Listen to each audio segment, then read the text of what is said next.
Back in the D3Hoops.com Roadshow, Day 2, Part 3, here at Bowdoin College, where the Bowdoin women defeated Middlebury on Friday night. I'm joined by Adrienne Shibles, the head coach of the Polar Bears. And first of all, Coach, congrats on the win tonight. Thank you. It's been kind of a tough season for you guys, hasn't it? We're so accustomed to, now over the past decade plus, Bowdoin being one of the powers of Division III women's basketball, and you guys are obviously in one of the best conferences for Division III women's basketball as well. But at this point with the win tonight, just 3-4 in the league. Yeah, we've had some ups and downs this season for sure. We lost 5 seniors last year, all serious contributors, and unfortunately had an injury to one of our best returners. So there's been a big learning curve, but I'm really happy with the way that the kids are playing right now. Because you started 2 sophomores and a freshman, 1 junior and 1 senior. Is that pretty typical for where you guys are at right now? Yes, it is, yeah. We have about 3 freshmen that are getting some significant time, and Shannon Brady's doing a lot for us on the inside, which has been fantastic. Okay. Now, I know I can kind of lost track of how many years you've been here now. Is it 6? My 5th. 5 years. So you've been through the whole cycle, and obviously, no stranger to Division III women's basketball in the state of Maine. But what's it been like here now, kind of reflecting on the past 4+ seasons? It's been amazing. I've just been truly blessed to have the opportunity to work at an institution like Bowdoin. It's the most fabulous community. I mean, you can see our fans still lingering in the background. Yep. People just really support our program and our student athletes here, and the student athletes I get to work with are phenomenal. And to be able to, coach this program that has such a rich tradition has been just a dream come true for me. You have a building that's kind of a mixture. You have, kind of the classic, the upper deck that we're seated in, for example, and then chairbacks. And how recently was the floor redone? It was done this summer. Yeah, I mean, it looks brand new. It looks great. And the lower bleachers were redone this summer as well. So there's chairbacks on the opposite side behind us, and then bleacher seating behind you. Is that do you see that having an impact for you guys in terms of recruiting and that sort of thing too? Yeah, I think we have a great facility here, not just in Memorial Gymnasium, but our fitness center just right outside our door, and to be in the heart of the campus. It's just, I do think it's a great recruiting tool for sure. You have a bunch of banners hanging on the wall, obviously, from those NCAA tournament runs.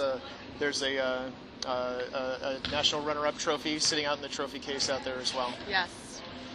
I didn't have anything to do with that. I mean, I understand that. I know. Coach Pember and some amazing alumni who have played here. But that legacy has to help you on the trail too. It absolutely does, and it's something that we take great pride in, and that we're really focused on keeping the tradition going. So, yeah, there have been some ups and downs this season, but I am very confident that we have the program on track to be of that caliber again. The state of Division III in Maine. You've got Southern Maine has been doing it for as long as there's been Division III women's basketball, and even a year longer than that. You've got you guys. Bates has had some good years. University of New England has come up the last couple of seasons. What is it about Maine and women's athletics, but I think especially women's basketball? Yeah. I think that the girls that grow up playing in the state are gritty, they're tough. So a lot of our teams have those Maine kids on them, as well as other tough kids. And the people of Maine just really love girls basketball, girls in particular. And so I just, I grew up about an hour and a half from here, and it was, tournament time. It was like Hoosiers. Everyone just follows you up to the state tournament. There's just great passion for the game here in the state of Maine.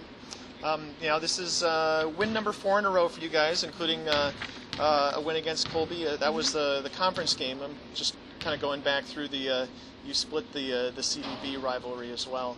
Yeah. What are those games against Bates like for you as a Bates grad? Yeah, they're intense. I mean, I graduated so long ago that I have to say... Not that long. Now you're going to make me feel old if you're saying you graduated a long time ago. Long enough ago. Yeah, I mean, there is always a lot of emotion walking into that gymnasium where I played, but no, it has been a while since I've graduated, so I'm a Polar Bear now through and through. I'm going to see Tufts play Amherst tomorrow, 2 unbeaten teams. Yeah. I'm not going to ask you for a prediction, but if you could give me maybe a kind of a thumbnail scouting report in each of those teams and what to expect, especially because Amherst turned over so many players since we saw them on the national stage last year. Yeah. they have turned over a lot of players, but they still have, you know, a really good core group, led by Marcia. Marcia Boyd is very tough. You know, I do think they have a good balance of inside, outside, and like I said, their starting five is very strong. Tufts' defense is amazing. Yeah. I mean, that's the toughest defense we've seen all season. But they can have issues with scoring at times, so it's going to be a really interesting game. Well, I appreciate you letting me put you on the spot. That's helpful. It'll be more on the D3Hoops.com Roadshow as we meander across Massachusetts and then dip into New York before this is all over. It's Adrienne Shibles, head coach of Bowdoin College. Thanks for joining. Thank you.